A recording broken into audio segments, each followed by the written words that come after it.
নমস্কার। আজকের আলোচনা সময়ের এক গভীর রহস্য নিয়ে। এমন একটা ধাঁধা যা বিজ্ঞান আর কল্পনা দুটোকেই এক সূত্রে বেঁধে ফেলে, আর সেটা হলো গ্র্যান্ডফাদার প্যারাডক্স। চলুন এই অসম্ভব প্রশ্নের গভীরে ডুব দেওয়া যাক।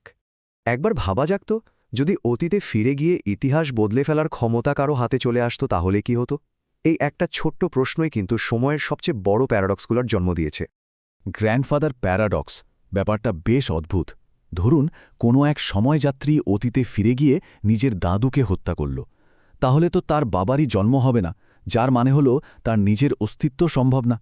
কিন্তু যদি তার জন্মই না হয়, তাহলে অতীতে গিয়ে কাজটা করল কে? দেখছেন তো, পুরো যুক্তিটা একটা অন্তহীন চক্করের মধ্যে আটকে যায়। আচ্ছা, সময়ের এই যে ধাঁধা, এটা শুরুটা কিন্তু বিজ্ঞান থেকে হয়নি।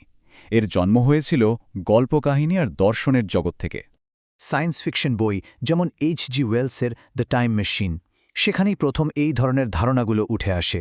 আসলে মানুষের মধ্যে নিজের ইতিহাসকে নিয়ন্ত্রণ করার, বদলে ফেলার একটা অদ্ভুত টান কাজ করে।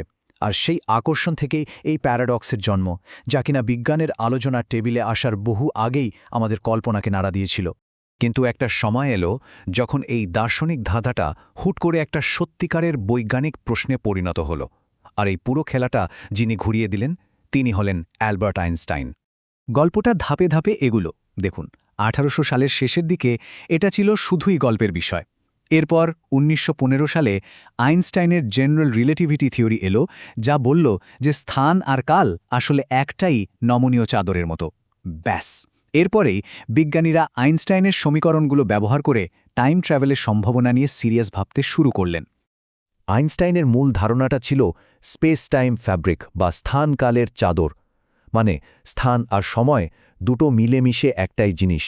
ভাবুন তো, ব্ল্যাক হোলের মতো বিশাল ভরের কোনো বস্তু এই চাদরকে এমনভাবে বাঁকিয়ে দিতে পারে যে সময়ের গতি বদলে যায়। আর এই ধারণাটাই টাইম লুপের মতো অদ্ভুত সব সম্ভাবনার দরজা খুলে দিল। তো বিজ্ঞানীরা যখন এই প্যারাডক্স সমাধানের চেষ্টা করলেন, ক্লাসিক্যাল ফিজিক্স থেকে প্রথম একটা বড় উত্তর এলো, আর সেই উত্তরটা ছিল বেশ সোজাসাপটা: অতীত অপরিবর্তনীয়। কার্ট গোডেলের মতো গণিতজ্ঞরা আইনস্টাইনের সমীকরণ ঘেঁটে ক্লোজড টাইম লাইক কার্ভ বা সিটিসি ধারণা দিলেন। সোজা কথায় এটা হলো স্পেস টাইমের এমন একটা রাস্তা যা ঘুরে ফিরে আবার নিজের শুরুর জায়গাতেই ফিরে আসে। এই রাস্তা দিয়ে চললে নিজের অতীতে ফিরে যাওয়া সম্ভব। কিন্তু এই তত্ত্বের সবচেয়ে গুরুত্বপূর্ণ কথাটা কি জানেন? সেটা হলো মহাবিশ্ব সবসময় একটা সামঞ্জস্য বজায় রাখতে চায়। একটা সিটিসির মধ্যে অতীত একেবারে স্থির, মানে যা ঘটার তা ঘটে গেছে। কোনো সময়যাত্রী যদি অতীতে যায়ও, সে সেই আগের থেকে লেখা ইতিহাসেরই একটা অংশ হয়ে যাবে, চাইলেও কিচ্ছু বদলাতে পারবে না। এর মানে কি দাঁড়ায়? এর মানে হলো স্বাধীন ইচ্ছা বলে কিছু নেই। ভাবুন তো, কেউ তার দাদুকে মারার চেষ্টা করলে হয়তো বন্দুকটাই জ্যাম হয়ে যাবে, নয়তো গুলিটা লক্ষ্যভ্রষ্ট হবে। মানে প্রকৃতি নিজেই এমন কিছু একটা ঘটাবে যাতে টাইমলাইনটা রক্ষা পায়। ওই ব্যক্তি তখন সেই অন্তহীন লুপের একটা অসহায় অংশ মাত্র। শুধু তাই না, স্টিফেন হকিংয়ের মতো বিজ্ঞানীরাও অনেকটা এরকমই ভাবতেন। তার ক্রোনোলজি প্রোটেকশন কনজেকচার অনুযায়ী পদার্থবিজ্ঞানের নিয়মগুলোই এমনভাবে তৈরি যে সেগুলো এই ধরনের প্যারাডক্স তৈরি হতেই দেবে না। মহাবিশ্বের যেন একটা নিজস্ব সুরক্ষা ব্যবস্থা আছে। ক্লাসিক্যাল ফিজিক্স তো একটা বেশ নিরেট উত্তর দিল, কিন্তু গল্পটা এখানেই শেষ না। কারণ এরপর আসছে কোয়ান্টাম মেকানিক্সের অদ্ভুত জগৎ, যেটা আমাদের সামনে আরও কিছু অবিশ্বাস্য আর মজাদার বিকল্প রাস্তা খুলে দেয়। পার্থক্যটা তাহলে ঠিক কোথায়?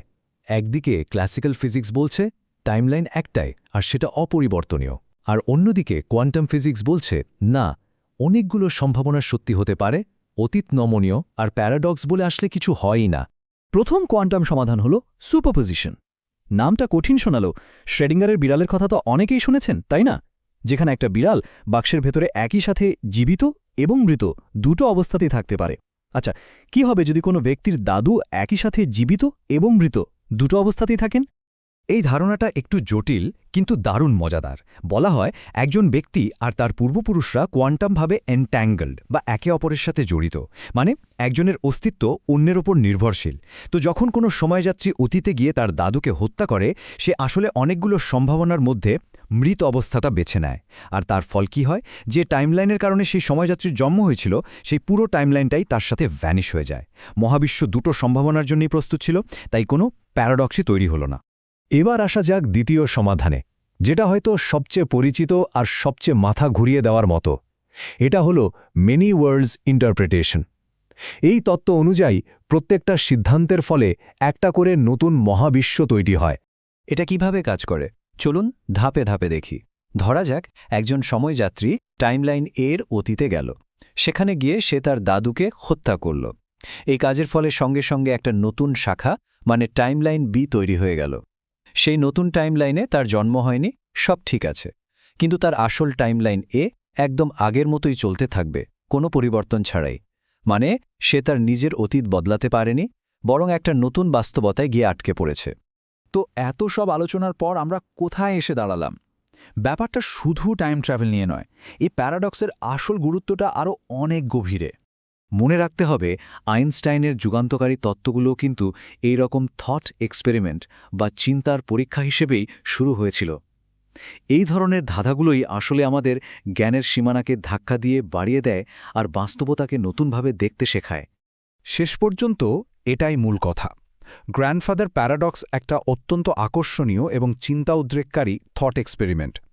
আমরা হয়তো কোনোদিনই টাইম মেশিন বানাতে পারব না, কিন্তু তাতে কিছু এসে যায় না। এই প্রশ্নগুলো নিয়ে ভাবাটাই বিজ্ঞানকে এগিয়ে নিয়ে যায়। তাই আলোচনা শেষ করার আগে একটা প্রশ্ন রেখে যাচ্ছি। যদি সময় একটা সরল রেখা না হয়, তাহলে সময় আসলে কি? এই মহাবিশ্ব আর সময়ের অদ্ভুত প্রকৃতি নিয়ে ভাবতে থাকুন। ধন্যবাদ।